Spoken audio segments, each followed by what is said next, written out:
The victorious Red Storm of Dixie State on day one of the West Super Regional, a 2-1 victory over Sonoma State. Joining us, senior pitcher Michelle Duncan, head coach Randy Simkins, and senior second baseman Nicole Chavez. Coach, some opening thoughts about this game. You know what? We talked before, it's like one of the biggest things we needed was to get leadoff outs. We did a really good job of that today.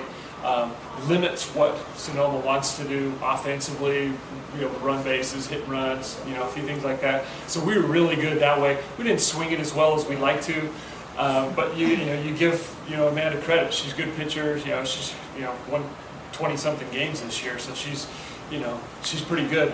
But we had just enough really good at bats to scratch across a couple runs. But no, I thought Duncan was really good. Lived down in the zone, and they didn't hit very many balls hard, all day long. So that was really, really good. How important was getting Bassett on in the third inning?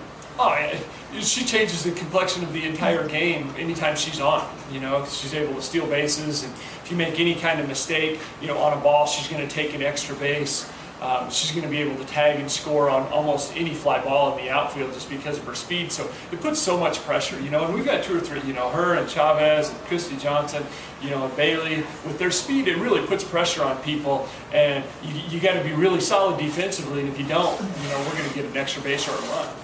Nikki with 2 outs in the third. Cheetah gets aboard, steals second, gets to third on a wild pitch. Talk us through your at-bat. That saw the ball go over the fence. All I know is when I swung through that second pitch, I completely missed it. And I was just thinking of getting a ball either through the gap-to-gap or to the outfield. Not to the outfield because we had two, but all I know is I had to score Cheetah. Michelle, as your coach talked about, keeping it low in the zone, trying to get and induce ground balls, maybe some pop-outs. Talk about how much the philosophy of getting that first batter out was important, but also once they got runners aboard, keeping those runners from getting into scoring position. It just really helps to keep them off base, so they really have speed like the first two batters, so to keep them off base, that just allows us to relax a little, and I just trust my defense behind me. Other questions? Coach, when we talked before the game, pre-game, we talked about the top two hitters and how it kind of went down a little bit from there. But how important was it getting those two? Duncan got them out.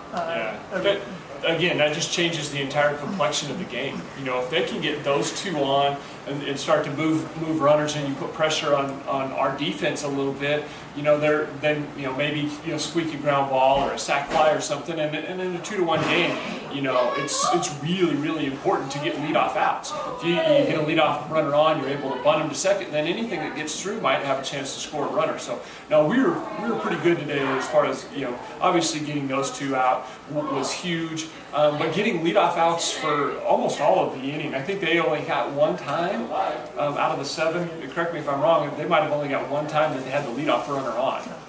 So that's huge.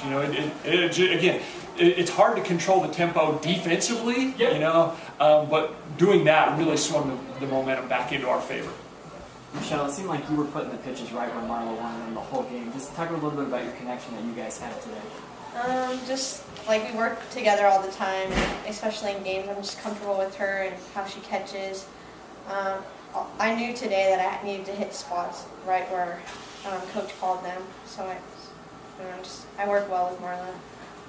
Well, I think one of the key pitches in the game was the strikeout to Holly Brown. The changeup inside.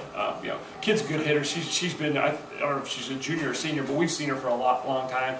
She's got good swings. Veteran kid, plays middle infield for them. And having that pitch right there to end the inning was, again, swings the momentum back into our favor big time. Talk a little bit about your at-bat with, or not your at-bat, but your pitching against Tolliver. It seems like it took 15, 20 pitches. What goes through your mind when you're getting a lot of pitches against? Do you just go pitch by pitch, or do you start to think about it at all? No, I just really want to stay pitch by pitch. And once a batter sees a lot, then they know what I'm going to throw next. But I just try to keep them off balance and make them guess what I'm going to throw. Nicole, did you know that you're the team leader in home runs now? Did you know that? Best Marla. Just how do you make sure you keep hitting the bat, you're hitting the ball as well as you've been hitting it?